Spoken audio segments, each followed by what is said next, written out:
नमस्कार दोस्त। संस्कृति और धर्म प्रेम की गारंटी नहीं देते हैं। इस संसार में किसी प्राणी के पास में भले ही संस्कृति हो, भले ही धर्म हो, लेकिन इनके होने से यह बात साबित नहीं होती कि वह प्राणी प्रेम से पूर्ण होगा।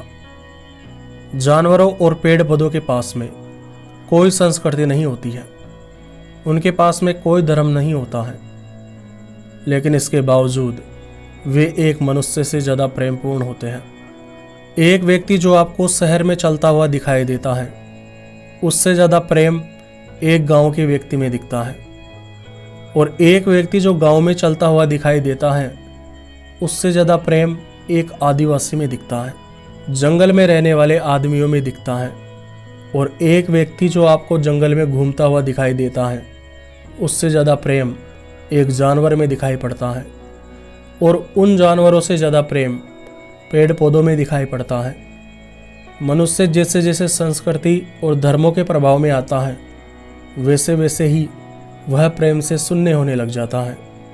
वह तथाकथित संस्कृति और धर्म के प्रभाव में आकर मंदिरों, मस्जिदों तथा चर्चों में जाने लगता है, लेकिन खुद में प्रेम पैदा नहीं कर पाता है।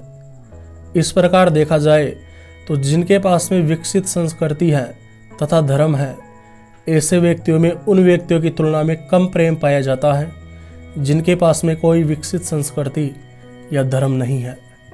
क्या कारण है इसका? बेशक कुछ ना कुछ तो कारण है जिनकी वजह से एक व्यक्ति प्रेम से पूरित नहीं हो पा रहा है। अगर हम उन कारणों को ख़त्म कर दें तो हम भी प्रेम से पूरित हो सकते हैं। वास्तविक बात यह है कि प्रेम मनुष्य के भीतर है।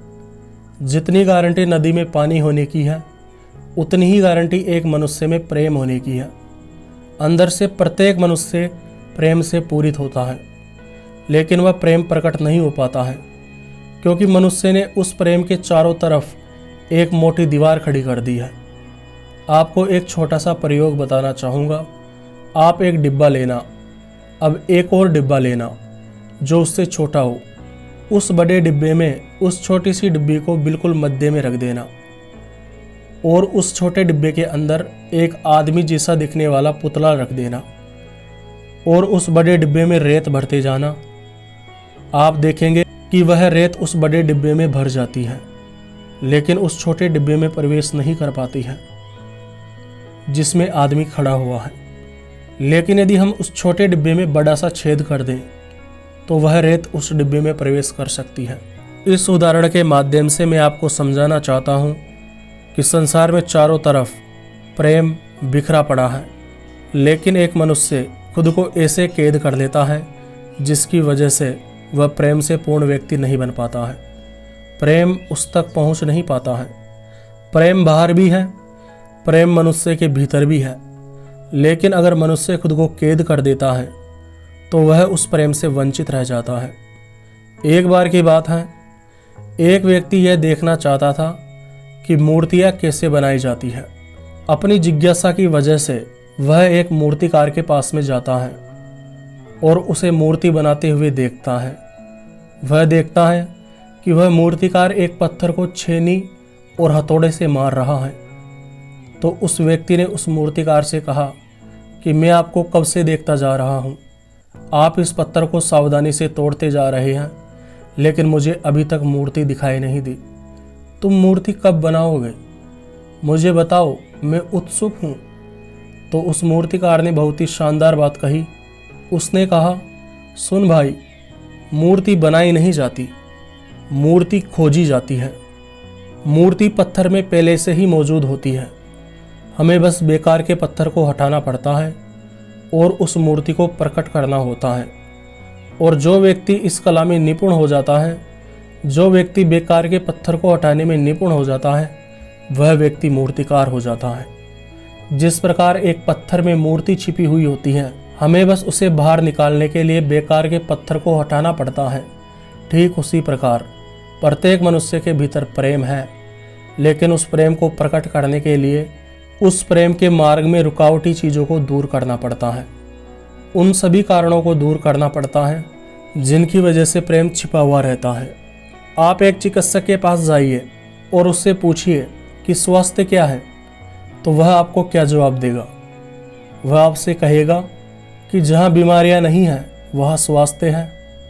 वह आपसे बस इतना ही कहेगा कि बीमारियों की अनुपस्थिति स्वास्थ्य है। वह आपको स्वास्थ्य की कोई अलग परिभाषा नहीं कहेगा। अगर मैं आपसे पूछूं कि अंधेरा क्या है, तो आप क्या कहेंगे? आप अंधेरे की क्या परिभाषा देंगे? असल में आप कहेंगे कि जहाँ प्रकाश नहीं है वहाँ अंधेरा है, अर्थात प्रकाश की अनुपस्थिति अंधेरा है। इस प्रकार देखा जाए तो स्वास्थ्य और अंधेरा, इन दोनों की परिभाषा इनकी विपरीत चीज़ों से दी जाती है कि यदि इनकी विपरीत चीज़ें अनुपस्थित हैं तो ये उपस्थित है। असल में हम स्वस्थ होते हैं, लेकिन हमारा स्वास्थ्य बीमारियों से ढक जाता है, और जब हमारा स्वास्थ्य बीमारियों से ढक जाता है तो हम कहते हैं कि हम अस्वस्थ हो गए हैं। लेकिन जब हम उन बीमारियों की परतों को हटाते जाते हैं तो हमें अंदर से स्वास्थ्य दिखाई देता है। ठीक इसी प्रकार प्रेम हमारा स्वभाव होता है। प्रेम हम में पहले से ही मौजूद होता है।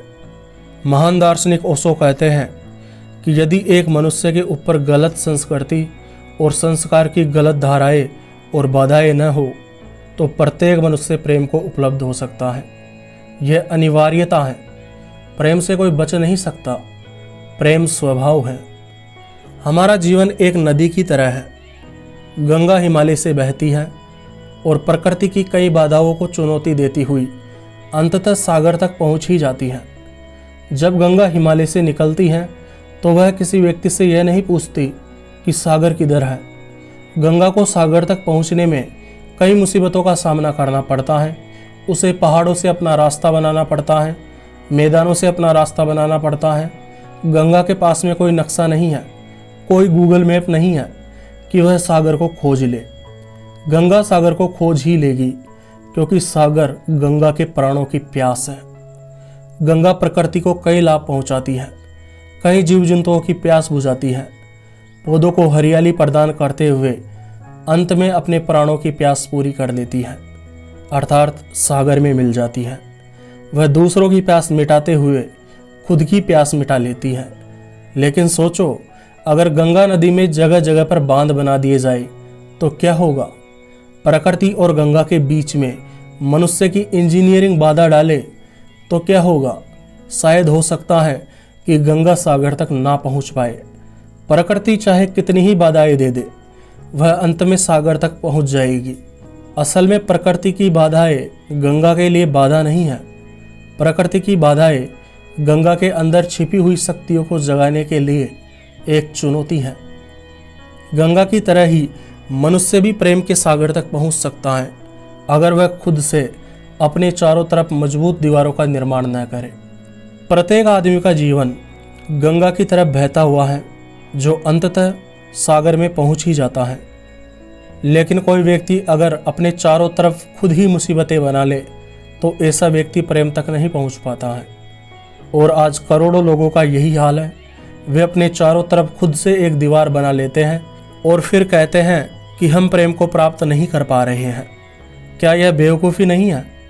मनुष्य अपने और प्रेम के बीच में खुद से बाधा उत्पन्न कर रहा है और सोच रहा है कि वह प्रेम को प्राप्त कर लेगा। प्रकृति की बाधाएं वास्तव में बाधाएं नहीं होती हैं। प्रकृति की बाधाएं तो चुनौती होती हैं, जो एक मनुष्य के अंदर की शक्ति जगाने का कार्य करती हैं। जब हम किसी बीज को जमीन में बोते हैं तो दिखने में ऐसा लगता है कि जमीन की परत उस बीज को ऊपर आने से रोक रही है, लेकिन वास्तव में ऐसा नहीं होता है। जमीन की परत बीज को ऊपर आने से रोकती नहीं है, बल्कि अगर जमीन नहीं होगी तो वह बीज कभी भी खिल नहीं पाएगा, कभी भी पौधा नहीं बन पाएगा।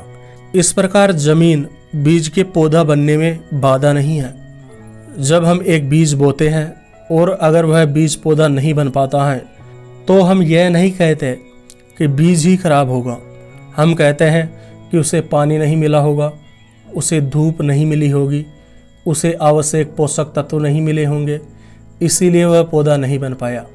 लेकिन जब किसी मनुष्य के जीवन में प्रेम पैदा नहीं हो पाता है तो हम यह नहीं कहते कि मनुष्य को वैसी संगति नहीं मिली होगी या किसी और ने धर्म की आड़ लेकर उसके रास्ते में बाधा उत्पन्न कर दी होगी।